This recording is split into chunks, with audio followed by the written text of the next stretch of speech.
You're listening to Not Another Diet, the podcast. This is episode 6. I have 2 working titles. One is, Why Do I Eat So Much? And the other is, 10 companies own your ability to stop eating. So today we're going to cover why it's the food itself. Everyone thinks they're struggling with their weight, but actually they're struggling with the food. Let's get into it.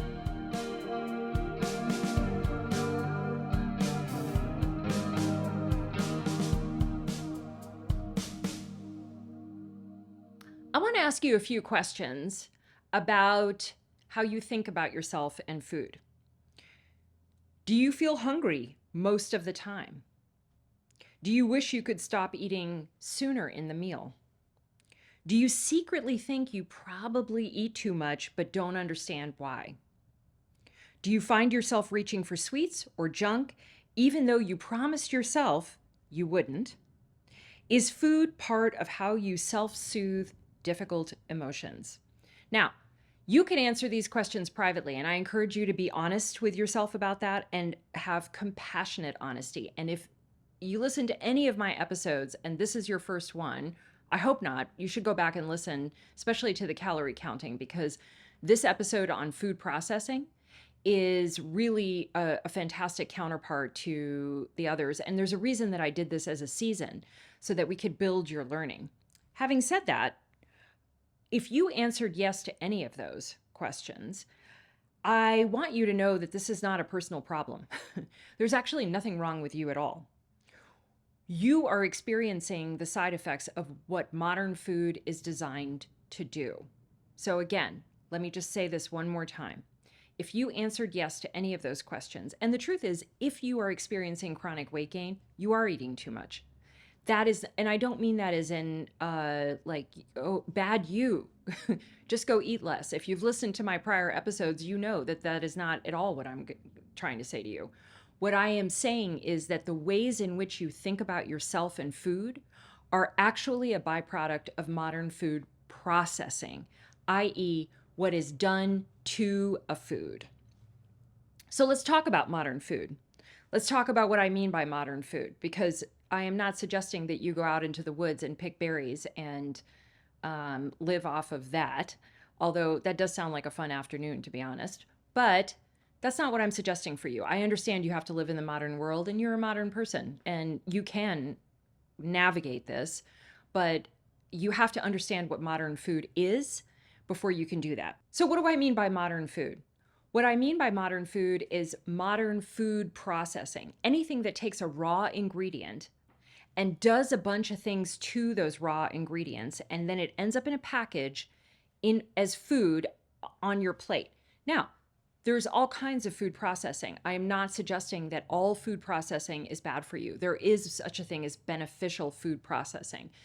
I'll give you a quick example of that. Tofu is an example of a heritage food, as I call it, and that is a processed food. There is a process to make the food, and then it ends up on your plate. What we're talking about today is ultra processing.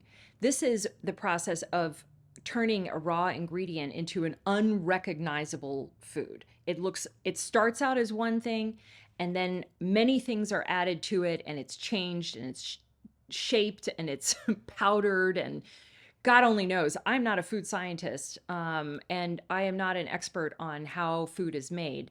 What I am bringing to you and what I do understand is that all the things that you want out of eating, and again, if you've listened to prior episodes, you know that what I understand that people want, and certainly that I have accomplished for myself, is that you want to eat naturally and in tune with your body. That's what people want, and have that produce a healthy weight.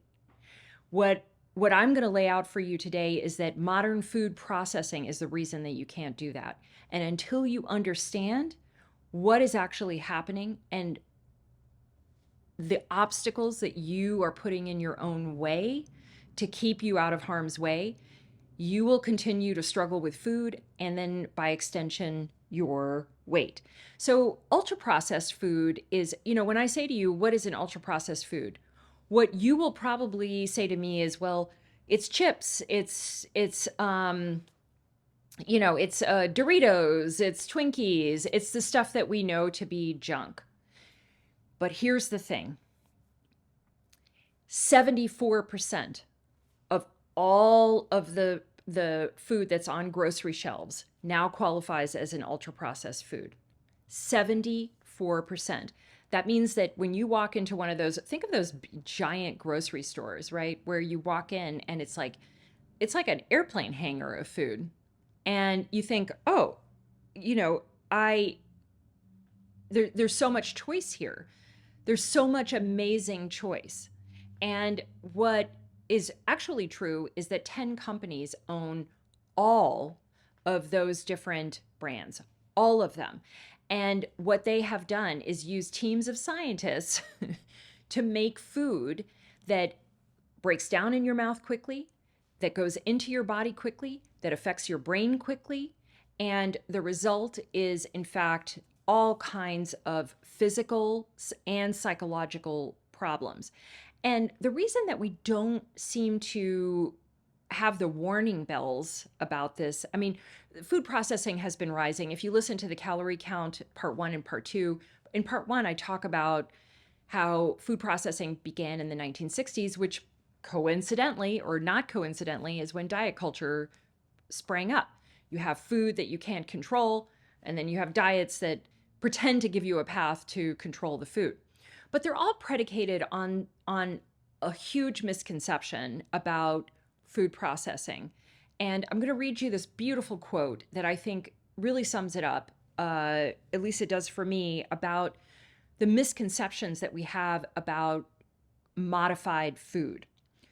Nutrition research is plagued by inconsistencies and contradictory findings. And a lot of that confusion appears to stem from the legacy belief that you can break down a food into its component parts, assess those parts individually, and extrapolate from those assessments meaningful conclusions about a food's health profile. By and large, you can't.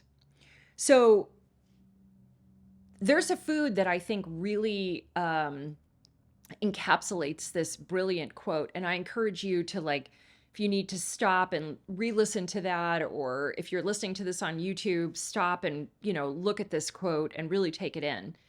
Because what they're saying is that nutrition research has made it possible for us to take a food and break it down into different parts, and then take in nutrition information from each one of those parts. And then it doesn't matter how it was put back together, reassembled, the Frankenfood. Somehow it remains a whole food. It doesn't. Take those veggie straws that people are putting in their kids' lunches, that bear no resemblance to vegetables. I really don't understand that food at all. Like it's like air in your mouth, and we're supposed to believe that there's some kind of relationship to vegetables, even if vegetables were once one of the raw ingredients. By the time it turns into a veggie straw, it's unrecognizable. And if we're taking nutrition information from the components of the veggie straws and then putting them on a label, you can sort of massage your brain into believing that you're actually eating a little bit of vegetables. Well, I'm putting a little bit of vegetables in my kid's lunch. No. There's nothing redeeming left in there. Nothing at all. And it's that mythology that keeps us buying processed foods and wondering why we're having such a hard time with them. And remember, these companies' goals are very different from your own. They want sales. And they do that by creating hyper palatable foods, things that break down in your mouth, things that break down quickly in your body. They light up your brain, right? And if your goal is to eat naturally and produce a healthy weight, you can see where that is going to run smack into a company's stated goal of selling you more and more and more food. They want you to eat more in one sitting, and they want you to come back sooner. But that's not your goal. Your goal is something very different. And this, by the way, is why I call self-care self-defense. I don't think of self-care as shopping, bubble baths, candles. I'm not against any of those things, by the way. but they do nothing for you in terms of protecting you and protecting your health. And so for me, self-care is about self-defense. This is a key point because when I say you're okay, this is exactly what I mean. What you need is to defend yourself and to defend your environment and to defend your relationships and your thinking from this kind of predatory food system. You don't need to alter yourself. You need to see what's affecting you and do something about that. And that's a very different mindset and one that really endures over time because that's your gateway to a full and happy life.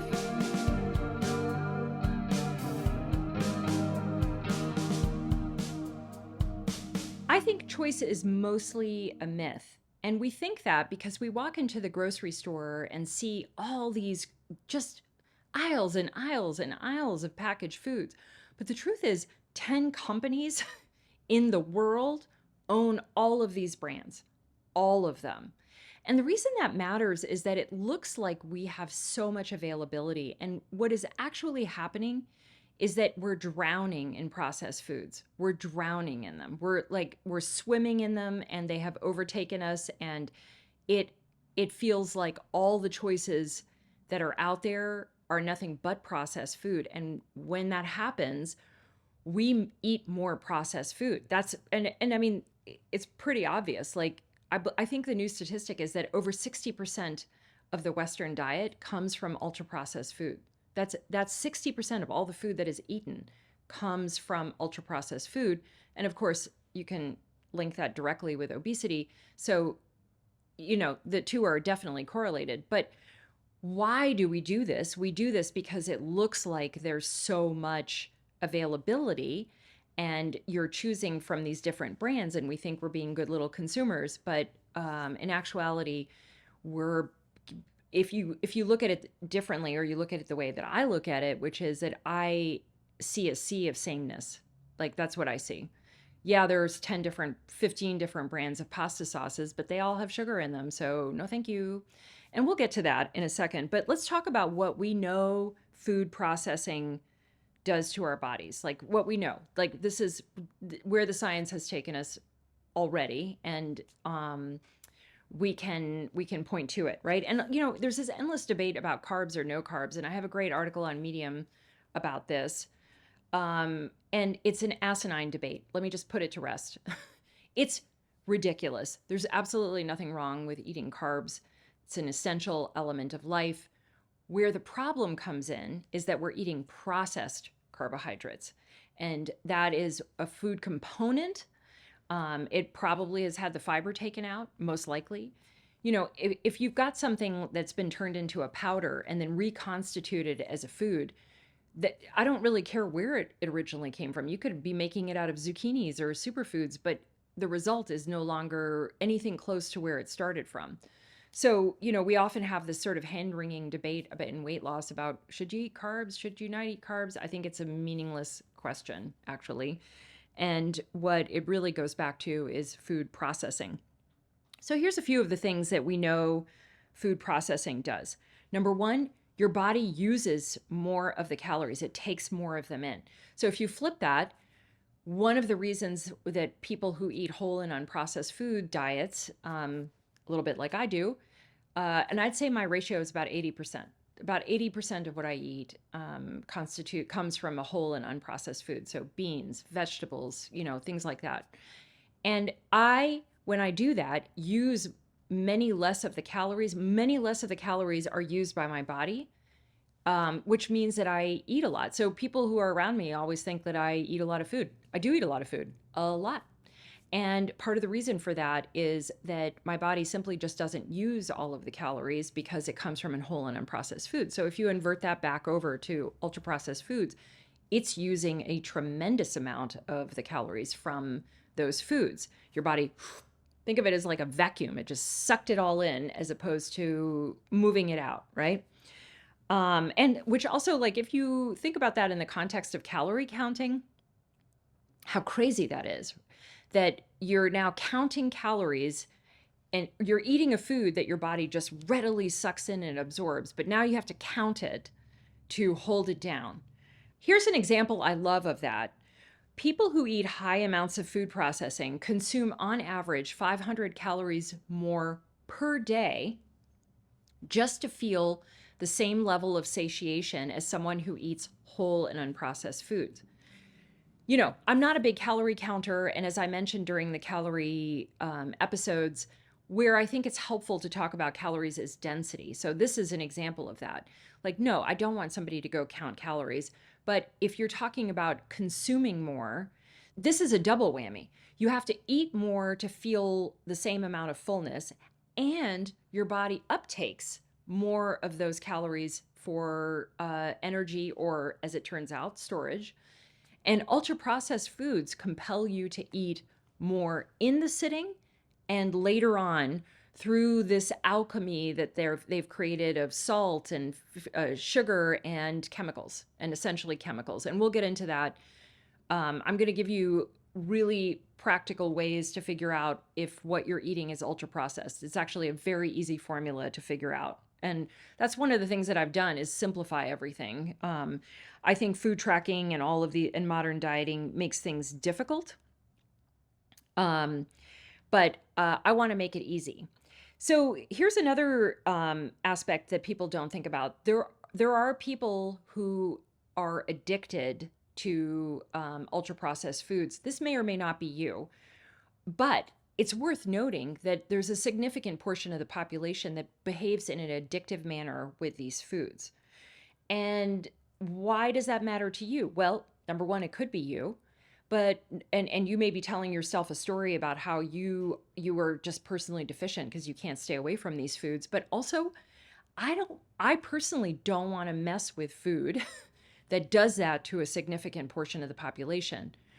When is the day that it's going to happen to me? And I already know there's a few foods that I I can taste them or take a bite of them, and if they're left out on the counter, I'll eat the whole thing.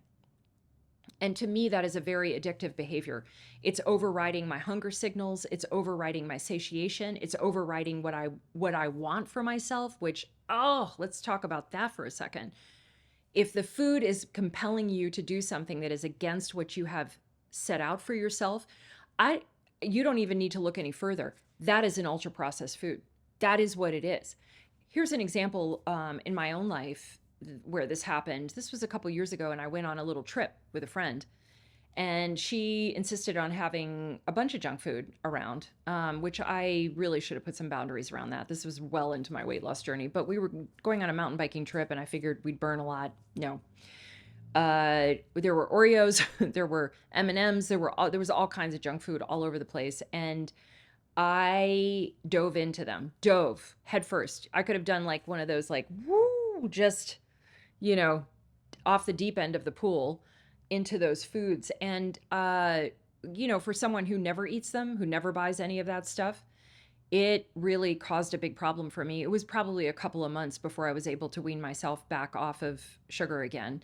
And it just lit up my brain. Like it just lit it up. And that is an addictive food. And I may not be clinically addicted to it, but it is doing something to me that is very difficult.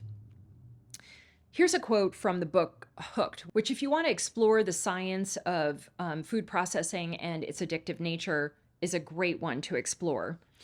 One crucial element that influences the addictive nature of a substance and whether or not we consume it compulsively is how quickly it excites the brain. The faster it hits our reward circuitry, the stronger its impact. So I encourage you to take a moment and if there's a food that comes up immediately that you've eaten in your history that does that to you, or even something in your kitchen right now, that is an ultra processed food, and it is having a profound effect on your ability to eat with moderation. Another side effect of ultra processed food is clinical depression. And this is such a strong correlation now that there's actually an entire field of psychiatry that's devoted to eating whole and unprocessed food. Like how do we bring this back into our lives to be able to calm our depression and anxiety? And boy, is that one a self-reinforcing problem, because we eat that food to release a little bit of dopamine, right? And then, oh, you feel better. But now you're deeper and deeper and deeper into these cycles. And I'm not look, I'm not bringing this to you as an expert in psychiatry, but if you have struggled with these things in your life, you might consider that the food is part of what is causing the problem. It's not you just going out and getting these foods to feel better. It is actually a baseline trigger for anxiety and depression. And also, I tend to think that this whole system of like eating ultra processed foods, feeling compelled to eat it, having bodies that we can't manage anymore, and then going to diets to just hold our eating down, that's enough to make anybody depressed. So if you're part of that cycle and you feel badly about it, um, that's correct. You should feel badly about it, not about you personally, but it's a bad system. It's just you're trapped in a bad system. And part of the reason I do this work is to help people find their way out. And the last little bit is, how can you tell if a food is ultra processed? This is really important because health washing is now run rampant. They love to put their benefits on the front without telling you it's actually an ultra processed food. But I'm going to make it super easy for you. There's actually two things that you need to turn the package over, and I read every single package without exception. I never eat it or buy it without reading the back, right? Two things. Does it have added sugar? And does it have chemicals that you do not recognize as a food? Now, I'm going to expand on those two things, but if you want to take a pause and go into your kitchen and pull something out and look at the back of it and just start going through your freezer, this is a good time to do that. I think you'll be very shocked at what you have assumed is moderately healthy food that is, in fact, ultra processed food. So let's talk about the added sugar first. This is a big deal. This is a serious problem. Part of the reason that I completely stay away from added sugars, and this is not the same thing as having a treat. You can have treats in your life without eating added sugar at every meal with every food. This is a much different thing. You're essentially microdosing yourself with sugar all the time if you eat a lot of ultra processed foods. So there's now 56 different names for sugars. Food manufacturers have done an amazing job at trying to obscure these ingredients, but thankfully you can actually read the nutrition label and see if it has added sugars. The new version shows you very clearly if there are added sugars. Now, I read both. I read the ingredients and I read the nutrition label. And if I even get a whiff of added sugar, it goes back up on the shelf. That's a no for me. If you're going to make this meal and you wouldn't put sugar in that meal, there is no reason for it to be in the ingredients. And, it's even in innocuous things like chicken stock. I make chicken stock. I've never once put sugar in chicken stock. Never. And one of the very first things that I did when I was on the beginning of my own weight loss journey was actually start getting sugar out of my life, out of my everyday life. And a very good way to do it is to start looking for added sugars and eliminating them out of your packaged food. You will see an immediate benefit to that. The second one is a little more complex. Like, I have heard all the arguments about the chemicals in food, and we're almost completely inured to the chemicals in food now. I think people look at it and don't know what they're eating, and they can look at a bunch of ingredients on the back and it doesn't seem troubling to them that half of them are completely unrecognizable. I think it should be very troubling. Now, the counter argument that I have heard, the only one that I've heard that I'm going to give any credence to or voice to, is that not all chemicals are bad. And that's true. That's true. But many of them are there for hyperpalatability. So that the idea being how it falls apart in your mouth, and which then goes to the subject of how quickly you're eating it, how quickly you're consuming it, right? And I don't know about you, but I want to be in charge of my own eating. I want my body and my normal brain and my normal satiation and hunger to play center stage in feeding myself. I do not want to have a chemical inside of food or a process inside of food dictate how a food falls apart in my mouth, how quickly I take it in. So, my answer to that is okay, yes, some chemicals might not fall into that category. Which ones? Do you want to be a food scientist? Do you want to go and stay ahead of the latest trends on food science and figure out which one is just a normal preservative and which one actually does double duty for hyperpalatability? I don't know about you, but I want to go through my life a lot more easily and simply than that. So, my rule of thumb is very simple. If my grandparent wouldn't, my great grandparent, because my grandparent actually ate a lot of Cool Whip, which is definitely an ultra processed food, but if your ancestors would not recognize that as a food, that ingredient as a food, if you would not buy it and have it in your cabinets, if you would not cook a meal with it, put it back. Very simple. It's really that simple. It the issue is not that it's difficult to spot an ultra processed foods, and we're going to get into the obstacles next. The difficulty, that's a very simple. These are two very simple ways to understand whether or not what's in front of you is an ultra processed food. And you already know that I'm on the side of putting it back. I really, if you want to eat naturally, if you want to listen to your hunger, to your satiation, and have that easily produce a healthy weight that you can live with the rest of your life, you need to take the ultra processed foods almost entirely out of your life. And I don't mean like this is where also the moderation, you hear this argument, everything in moderation, and I'm going to cover this in a future episode on intuitive eating, but I'm going to blast a little bit of it right now. There's this argument that everything is fine in moderation. No, it's not. No, it's not. That is wrong. That's true if you're eating real food. That's true if you're occasionally having a treat. That is not true if you're bringing food into your life designed to overwhelm your body's signals.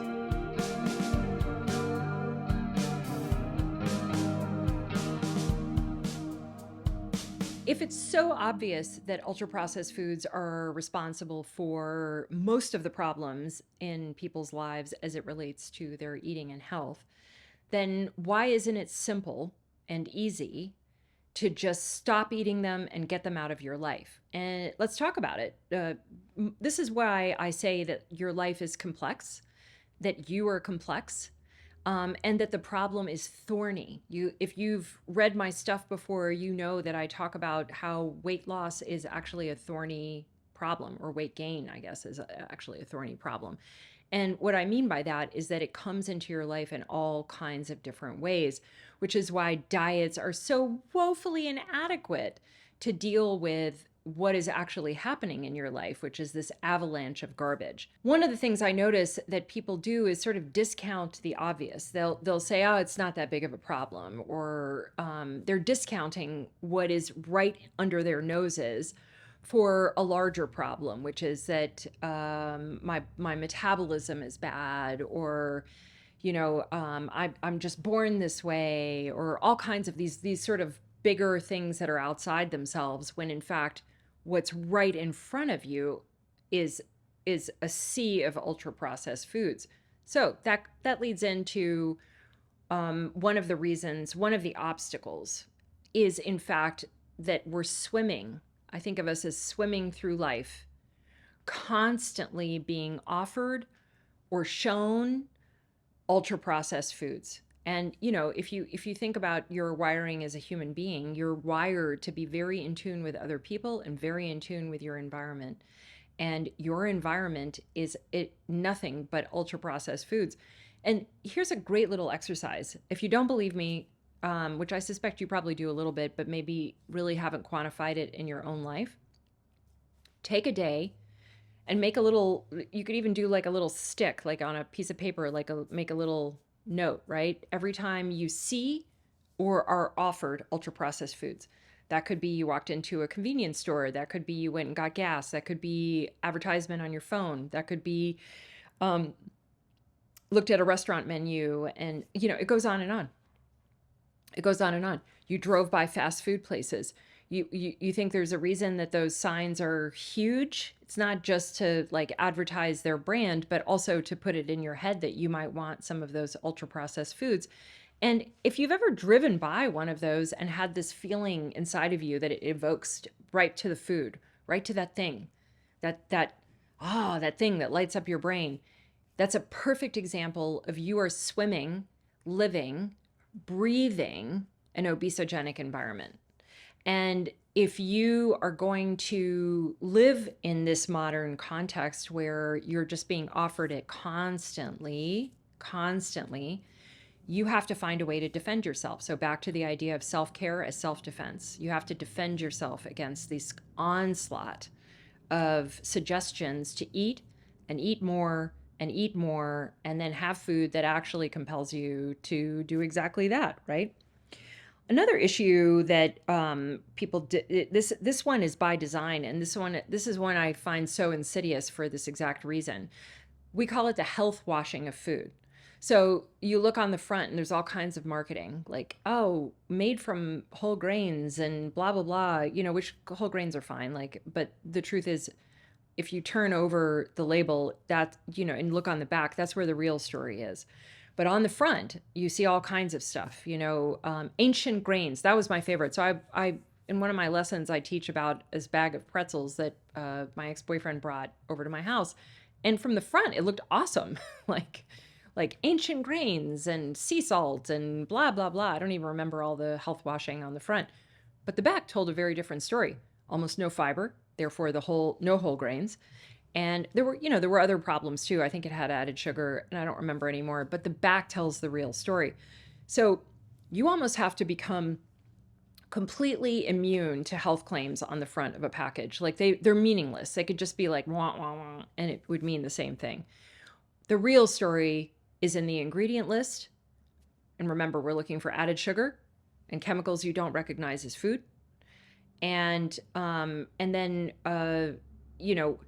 whether or not there's fiber. And I'm not going to get into that one because that's a whole other thing. But if there's no intact fiber, it is not, in fact, a whole food. It's not a real food. Another way we discount the role of ultra processed foods in our lives is that you'll have other members of your household who are not experiencing weight gain the way you are, and they're eating the same food. And that is a tricky one. That's a tricky one because not all bodies are the same bodies. I also have a body that puts on weight very quickly. I know exactly how to start gaining weight, which is essentially eating what I used to eat. And but the problem inside that household is that you're saying, well, it must be a personal problem because it's only happening to me. And I would say to you that households should be structured for the most vulnerable members of the household. And that means that if you put on weight easily, that if you find that food difficult to stay away from, then that household should be structured around you. That doesn't mean the other person can never eat those things. It means that within your household, you have to renegotiate what actually is food. And one of the things that I do with my members when they go through the program is I want you to have an open and honest discussion in your own household about what is food. Not go up to them and tell them they can't have things anymore, that it's not, they're adults, but that what do we agree as a household is food, and what do we agree as a household are treats? And that requires some really honest dialogue, but it also requires you to see that just because it's happening to your body doesn't mean it's not a household problem. Let's talk about kids' food. Oh, that's a big subject. And I don't have a ton to say, but I have a little bit to say about that. We are raising children on junk, absolute garbage. This is junk food. Children's food is junk food. I'd love to pull punches on this one, but I'm not going to because I think it's so bad. And what I hear sometimes members saying is, well, the kids want it in the house. And because the kids want it in the house, two things are happening.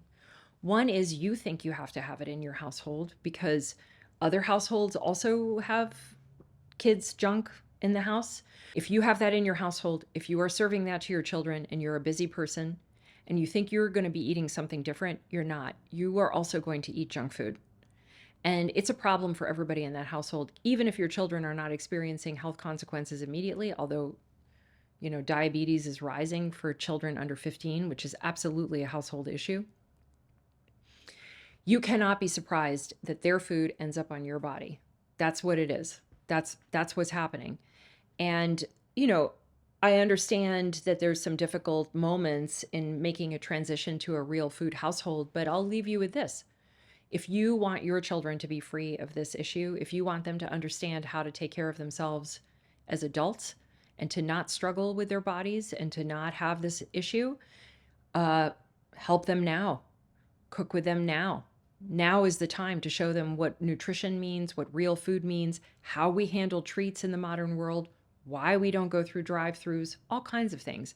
This is incredibly important parenting work, and the benefits will go through their entire lives and carry on to the next generation. That's how important I think it is. But the upshot of this is, don't be surprised if you have kid food in your household that it is ending up on you. That's your environment. And if you're eating ultra-processed foods with your children or they're around, this is an obesogenic environment for all of you. Social occasions and friendship. Woo, that's a toughie. I'm going to give you a quote here from a reader, and then we're going to dissect it together. She says, "I would love to hear more for those of us who are surrounded by office potlucks, donuts brought in, always a cupcake here or a candy bowl there, and picky kids at home."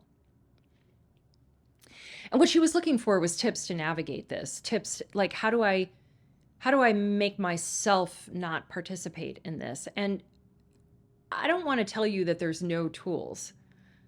What I want to do is back up for a second and not just give you I'm not a women's magazine. If somebody wrote this into a women's magazine, they'd be like, well, here's some tips that you can do to navigate that. Well, I'm not going to do that. My answer is a little more difficult. My answer is that you need to do some deeper work in your life. Now, I understand that you can't always control your environment, but really most of us are going through life doing no control over our environment, none. And you can move potlucks to rooms. One of the things that I suggest for workplaces is moving obesogenic foods to be out of the way so that they're not constantly in the way of people who don't want to participate in them. This is another aspect of having difficult conversations. What I want to tell you is that there are a few tools that you can use to navigate life, to keep yourself from constantly reaching in to open and available obesogenic food. But that comes after the deep work of restructuring your life to make access a lot more difficult. That's number one. And that happens through conversations, boundaries. Those are difficult things to do. Those are difficult conversations to have, and boundaries, when you set a boundary or you say no or you ask people to do things differently, there's social consequences for that. And we are social animals. We don't like being outside the herd. We don't like to say, please do things differently for us. But if maintaining a healthy weight without constantly fighting with yourself is high on the list, and I can tell you it was for me. I owned it at age 38 that I didn't want this anymore. I made it one of the most important things in my life. Then it makes it easier to have that restructuring, those difficult conversations. There are no tips to make you less human. And it is a very human thing to see donuts, and the first thing that happens in your brain, the back of your brain goes, woo, woo, donuts. And the next thing is you reach for it, right? That's a very human thing to do. And I don't know how to make you less human. I know how to coach you so that you can restrict access to yourself and so that you're not lighting up your primal brain all the time. But I don't know how to make it so, you'd effectively have to give yourself a lobotomy. And I don't want to make it seem like there are no tools. One of the things that I teach is pre-deciding that, and this is not a podcast to teach you my program. This is a podcast to illuminate what's happening in your life. But there's no way to wake up one day and not want obesogenic food. There is a way to reduce your access to it. The last one in this obstacles section is time for cooking. time and willingness for cooking. I don't think we think about cooking at home as being something for your weight care, to lose weight. You know, the first thing that happens when people think about losing weight isn't go in your kitchen and cook, but it should be. Let me tell you, your healthy weight lives in your kitchen. Your healthy weight lives in your kitchen, no other place. It's not at a restaurant, it's not in an app, it's not in a diet. It's nowhere but your kitchen. And the reason for that is that if you're going to eat whole and unprocessed foods, and I hope you do, you need to go cook. There isn't a better place in your kitchen. Now, that does not mean you have to walk into your kitchen and make a whole lot of fancy meals. What it means is that you need the time and the space to assemble whole foods. And there's going to be a little bit of a learning curve. If you've never cooked them, that's fine. No big deal. There's a little bit of a learning curve that comes with making whole and unprocessed foods, but it's not nearly as problematic as you think. What is the actual obstacle is that our lives are filled to the brim. And what people will say is, I don't have time to cook. And then you don't have time to keep a healthy weight. That's my reply to that. This is part of the work of life simplification, which is a larger subject. And that's part of what I teach through my program. But you need the time and the space to take care of yourself. That could be walking, that could be a lot of things, but as it relates to feeding yourself, you need the time and the space to prepare your own meals at home from whole and unprocessed foods if you want a healthy weight that doesn't require you to overly manage it, that doesn't require you to calculate everything, and that is pleasurable and satiating. You have to go back and get in your kitchen. And one of the key ways of doing that, if you are accustomed to doing everything in your household, is to start asking for help. Now, women are particularly guilty of this, but you know, it can go across gender lines. I don't know you. Maybe you're a man who does everything in your household. You'd be a bit of a unicorn, to be honest. Mostly this is women. But women take everything on and then think to themselves, I'll take care of myself on the margins.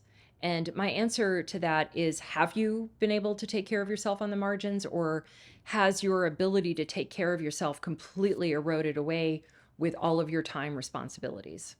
So there's some food for thought on the obstacles on why we eat so many ultra processed foods and why we discount eating whole and unprocessed foods.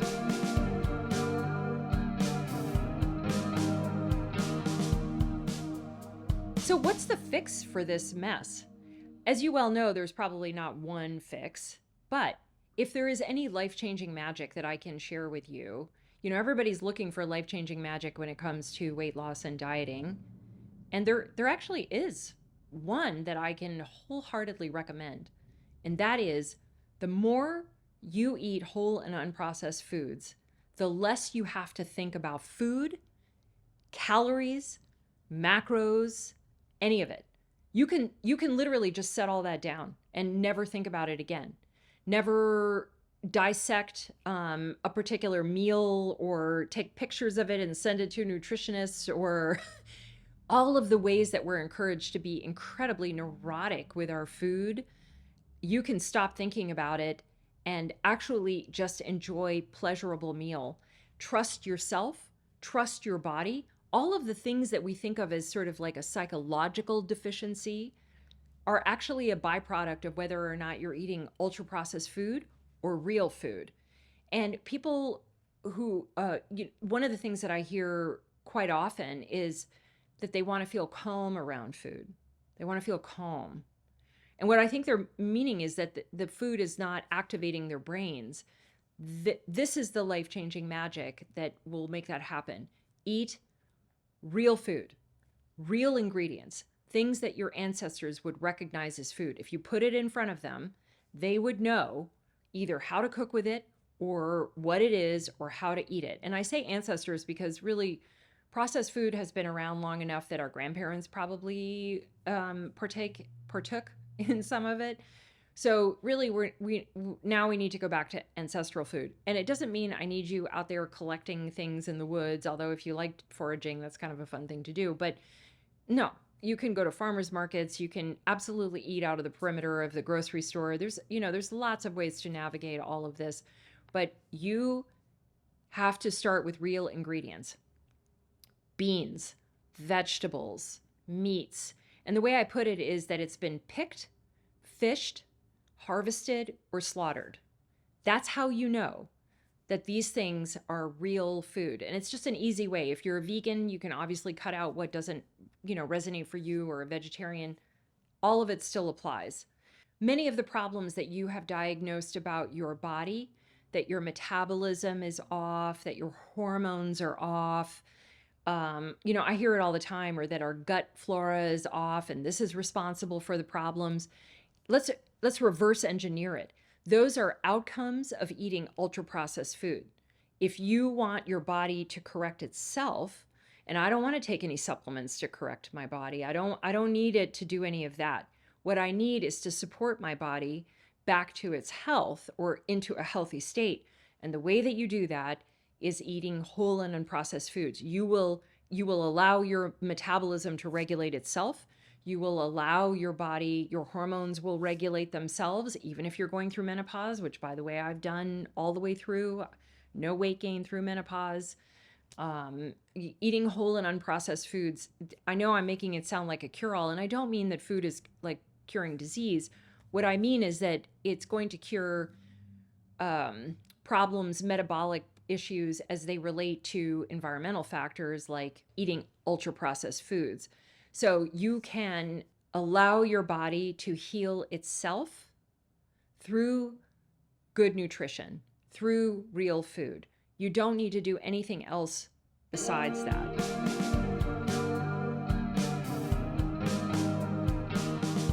And I'm going to close with this really important idea about food freedom. This is what I call eating whole and unprocessed foods, is food freedom.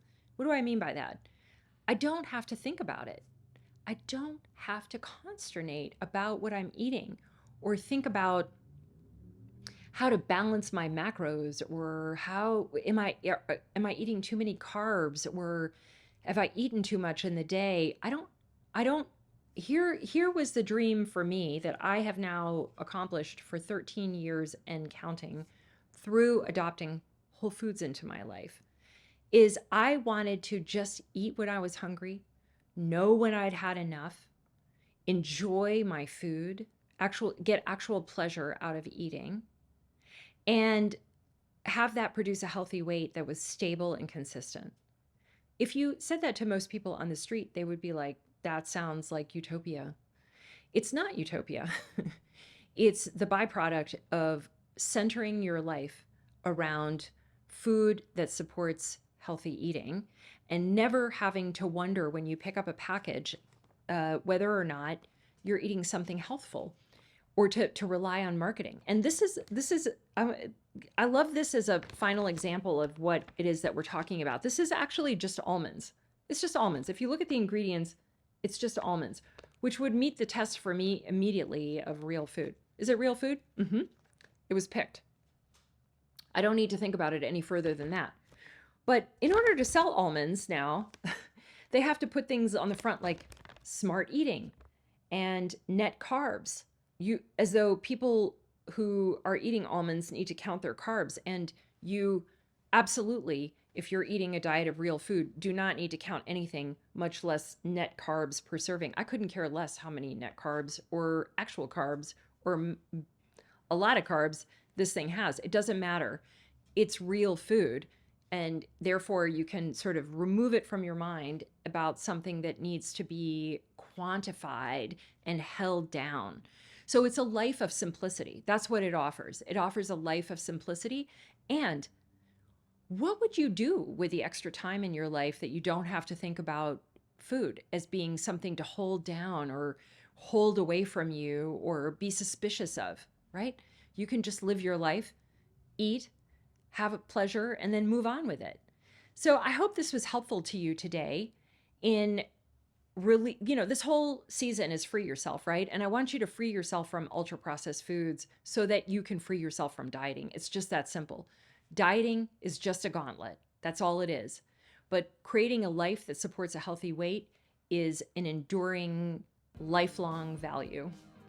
If this episode has sparked your interest in food processing as it relates to weight, I actually have a workshop that you can buy, and it goes through all of the different kinds of food processing. So there's beneficial food processing, which I call heritage foods, and then it helps you go through the whole spectrum to understand how food processing works and how to designate it when you're in the grocery store. So really what you want is have simplicity when you go shopping, right? Like make it super easy to pick up things that are going to be good for you or marginal or truly bad.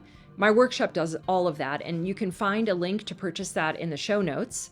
The next episode of the Free Yourself season is going to be all about Ozempic or the semaglutides and whether or not those are a diet. So please make sure you subscribe anywhere that you find your favorite podcasts. I'm on Apple Podcasts and Spotify and definitely on YouTube. I'll see you next time.